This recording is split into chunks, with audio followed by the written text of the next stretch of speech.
Hello everyone, welcome back to my YouTube channel. तो आज की इस वीडियो में हम डिस्कस करेंगे subject nursing research and statistics की यूनिट 8 के एक टॉपिक राइटिंग रिसर्च रिपोर्ट के बारे में। तो फ्रेंड्स, आज के इस वीडियो में हम कम्प्लीटली जानेंगे कि जो भी हमारी रिसर्च रिपोर्ट होती है उसको लिखना ज़रूरी क्यों होता है।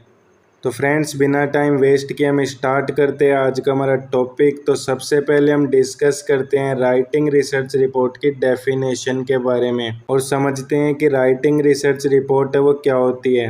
A research report is a formal written document that describes the research problem, objectives, methodology, results, discussion and conclusions of a research study. तो फ्रेंड्स, रिसर्च रिपोर्ट एक फॉर्मल रिटन डॉक्यूमेंट होता है जिसमें रिसर्चर अपनी कंप्लीट रिसर्च स्टडी को systematically describe करता है। यानी जो रिसर्चर होता है वो राइटिंग रिसर्च रिपोर्ट में रिसर्च की problem, objective, methodology, results, discussion और कंक्लूजन्स इन सभी को एक्सप्लेन करता है। तो फ्रेंड्स, ये थी हमारी डेफिनेशन के बाद में अब हम डिस्कस करते हैं राइटिंग रिसर्च रिपोर्ट के ऑब्जेक्टिव्स के बारे में। यानी फ्रेंड्स, जो हमारी रिसर्च रिपोर्ट होती है उसको लिखने के क्या क्या ऑब्जेक्टिव्स होते हैं, जिसमें हमारा जो फर्स्ट ऑब्जेक्टिव आता है वह है टू कम्युनिकेट रिसर्च फाइंडिंग्स। यानी फ्रेंड्स, जो हमारी रिसर्च रिपोर्ट है उसको इसलिए लिखा जाता है ताकि जो रिसर्च की फाइंडिंग्स आई है उनको दूसरे लोगों तक हम पहुंचा सकें। इसके बाद में सेकंड ऑब्जेक्टिव आता है वह to provide a permanent record of the research. यानी फ्रेंड्स, रिसर्च के एक परमानेंट रिटन रिकॉर्ड को मेंटेन करने के लिए हम जो हमारी रिसर्च रिपोर्ट है उसको लिखते हैं। इसके बाद में थर्ड ऑब्जेक्टिव आता है वह to help in decision making. यानी फ्रेंड्स, रिसर्च फाइंडिंग्स के बेसिस पर बेटर डिसीजन लेने में जो रिसर्च रिपोर्ट होती है वो हमारी हेल्प करती है। इसके बाद में फोर्थ ऑब्जेक्टिव आता है वह टू एनकरेज फ्यूचर रिसर्च। यानी फ्रेंड्स, जो हमारी राइटिंग रिसर्च रिपोर्ट है वो फ्यूचर रिसर्च को भी एनकरेज करती है। तो फ्रेंड्स, ये थे हमारे राइटिंग रिसर्च रिपोर्ट के कुछ ऑब्जेक्टिव्स। अब हम डिस्कस करते हैं purpose of writing a research report के बारे में। यानी जो हमारी रिसर्च रिपोर्ट होती है उसको लिखने का हमारा क्या पर्पज होता है, जिसमें हमारा जो फर्स्ट पर्पज आता है वह है to present research in a logical and organised way. यानी फ्रेंड्स, रिसर्च को प्रॉपर सीक्वेंस और लॉजिकल मैनर में प्रेजेंट करने के लिए जो रिसर्च रिपोर्ट है उसको लिखा जाता है। इसके बाद में सेकंड पर्पज आता है वह है to document the complete research process. यानी फ्रेंड्स, रिसर्च में प्रॉब्लम आइडेंटिफिकेशन से लेकर कंक्लूजन तक का कंप्लीट प्रोसेस हम डॉक्यूमेंट करते हैं, इसलिए हम जो रिसर्च रिपोर्ट है उसको लिखते हैं। इसके बाद में थर्ड पर्पज आता है वह टू पब्लिश रिसर्च फाइंडिंग्स। तो फ्रेंड्स, रिसर्च फाइंडिंग्स को पब्लिश करने के लिए हम जो हमारी रिसर्च रिपोर्ट है उसको लिखते हैं। इसके बाद में फोर्थ पर्पज आता है वह टू इम्प्रूव नर्सिंग प्रैक्टिसेज। यानी फ्रेंड्स, रिसर्च फाइंडिंग्स को नर्सिंग प्रैक्टिस में अप्लाई करके पेशेंट केयर और नर्सिंग प्रैक्टिस को इम्प्रूव करने के लिए हम जो हमारी रिसर्च रिपोर्ट है उसे लिखते हैं। यानी फ्रेंड्स, जो हमारी रिसर्च फाइंडिंग्स है उनको नर्सिंग प्रैक्टिस में अप्लाई करके पेशेंट केयर और नर्सिंग केयर को इम्प्रूव किया जाता है। तो फ्रेंड्स, इन्हीं चार पर्पजेज़ की वजह से जो हमारी रिसर्च रिपोर्ट है उसको लिखा जाता है। तो फ्रेंड्स, ये थी हमारी रिसर्च रिपोर्ट को लिखने के कुछ पर्पजेज़। अब हम डिस्कस करते हैं format of a research report के बारे में। यानी फ्रेंड्स, जो हमारी रिसर्च रिपोर्ट होती है उसको स्टेप बाय स्टेप किस फॉर्मेट में लिखा जाता है। तो फ्रेंड्स, जो हमारी रिसर्च रिपोर्ट होती है उसको मेनली 3 सेक्शंस के अंदर डिवाइड किया गया है, जिसमें जो हमारा फर्स्ट सेक्शन आता है वह है प्रीलिमिनरी सेक्शन। तो फ्रेंड्स, जो हमारा प्रीलिमिनरी सेक्शन होता है ये रिसर्च रिपोर्ट का स्टार्टिंग सेक्शन होता है। तो फ्रेंड्स, जो हमारा प्रीलिमिनरी सेक्शन होता है इसमें कुछ चीज़ों को इंक्लूड किया जाता है, जिसमें जो फर्स्ट पॉइंट है वो है टाइटल पेज। यानी फ्रेंड्स, रिसर्च रिपोर्ट की स्टार्टिंग में जो रिसर्च का टाइटल होता है उसको लिखा जाता है। इसके बाद में सेकंड पॉइंट आता है वह है सर्टिफिकेट। तो फ्रेंड्स, इसके अंदर जो रिसर्च वर्क से रिलेटेड सर्टिफिकेट्स होते हैं उनको भी लिखा जाता है। इसके बाद में थर्ड पॉइंट आता है वह है एक्नॉलेजमेंट। तो फ्रेंड्स एक्नॉलेजमेंट में हम क्या करते हैं, जो भी पर्सन हमारी रिसर्च करने में हेल्प किए थे उनको हम थैंक्स बोलते हैं।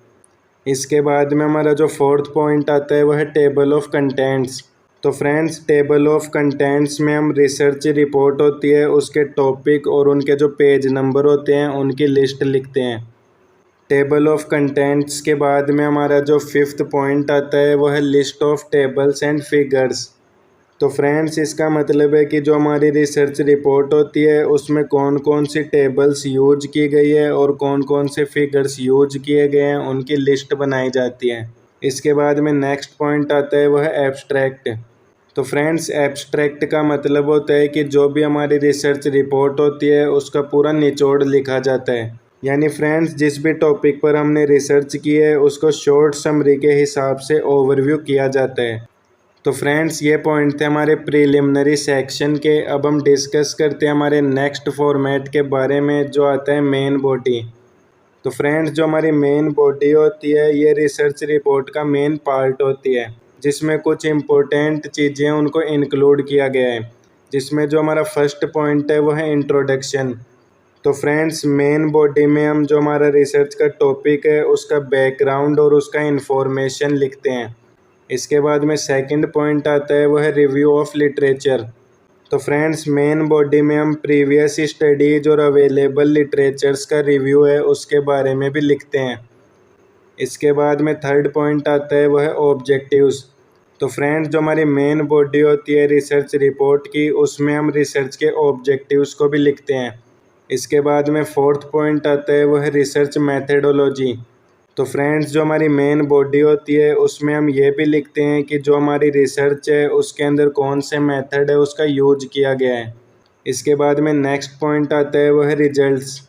तो फ्रेंड्स जो हमारे रिसर्च रिपोर्ट की मेन बॉडी होती है उसमें रिसर्च के जो भी रिजल्ट्स या फिगर्स निकले हैं उनको भी डिस्क्राइब किया जाता है। इसके बाद में नेक्स्ट पॉइंट आता है वह है डिस्कशन। तो फ्रेंड्स रिसर्च रिपोर्ट की मेन बॉडी में जो हमारे रिसर्च के रिजल्ट्स निकले हैं उनके बारे में डिस्कशन भी किया जाता है। तो फ्रेंड्स ये थी हमारी रिसर्च रिपोर्ट की मेन बॉडी। अब हम डिस्कस करते हैं रिसर्च रिपोर्ट के एंड सेक्शन के बारे में। तो फ्रेंड्स जो एंड सेक्शन होता है वो रिसर्च की रिपोर्ट का फाइनल सेक्शन होता है जिसमें इन तीन चीज़ों को इंक्लूड किया जाता है। यानी जो हमारी रिसर्च रिपोर्ट होती है उसके एंड सेक्शन में हम इन तीनों चीज़ों को ही रिटर्न में लिखते हैं, जिसमें हमारा जो फर्स्ट पॉइंट आता है वो है कंक्लूजन। तो फ्रेंड्स कंक्लूजन में हम जो भी हमारी रिसर्च है उसका फाइनल आउटकम या उसकी समरी है वो लिखते हैं। इसके बाद में सेकंड पॉइंट आता है वो है रिकमेंडेशंस। तो फ्रेंड्स रिसर्च रिपोर्ट के एंड सेक्शन में फ्यूचर प्रैक्टिस या फर्दर रिसर्च के लिए सजेशंस या रिकमेंडेशंस है वो भी लिखी जाती हैं। इसके बाद में थर्ड पॉइंट आता है वह रेफरेंसेज। तो फ्रेंड्स जो हमारी रिसर्च रिपोर्ट होती है उसके एंड सेक्शन के सबसे लास्ट में हम क्या करते हैं, जो रेफरेंसेज होते हैं उनको लिखते हैं। यानी फ्रेंड्स रिसर्च में यूज किए गई चीज़ें जैसे बुक्स, जर्नल्स, आर्टिकल्स या अदर सोर्सेज की लिस्ट है वो हम रेफरेंसेज में लिखते हैं। तो फ्रेंड्स जो हमारी रिसर्च रिपोर्ट होती है उसमें मेनली यही तीन सेक्शंस होते हैं। तो फ्रेंड्स ये था हमारी रिसर्च की रिपोर्ट को लिखने का फॉर्मेट। अब हम डिस्कस करते हैं राइटिंग रिसर्च रिपोर्ट के एडवांटेजेस के बारे में, जिसमें हमारा जो फर्स्ट एडवांटेज आता है वह है प्रोवाइड्स ए परमानेंट रिकॉर्ड। तो फ्रेंड्स रिसर्च की रिपोर्ट को लिखने से क्या होता है, जो भी रिसर्च का परमानेंट रिटर्न रिकॉर्ड होता है वो हमारे लिए अवेलेबल होता है। इसके बाद में सेकंड एडवांटेज आता है वह है शेयर साइंटिफिक नॉलेज। तो फ्रेंड्स जो हमारी रिसर्च रिपोर्ट होती है वो न्यू साइंटिफिक नॉलेज को एक पर्सन से दूसरे पर्सन तक शेयर की जाती है। इसके बाद में थर्ड एडवांटेज आता है वह है help to improve nursing practices. तो फ्रेंड्स जो हमारी रिसर्च की फाइंडिंग्स होती है वो नर्सिंग प्रैक्टिस को इम्प्रूव करने में हेल्प करती है। तो फ्रेंड्स ये थे हमारे राइटिंग रिसर्च रिपोर्ट के कुछ एडवांटेजेस। अब हम डिस्कस करते हैं इसके डिसएडवांटेजेस के बारे में, जिसमें हमारा जो फर्स्ट डिसएडवांटेज आता है वह है टाइम कंज्यूमिंग। तो फ्रेंड्स जब भी हम हमारी रिसर्च रिपोर्ट को लिखते हैं तो उसको कम्प्लीटली प्रिपेयर करने में बहुत ज़्यादा टाइम है वो कंज्यूम हो जाता है।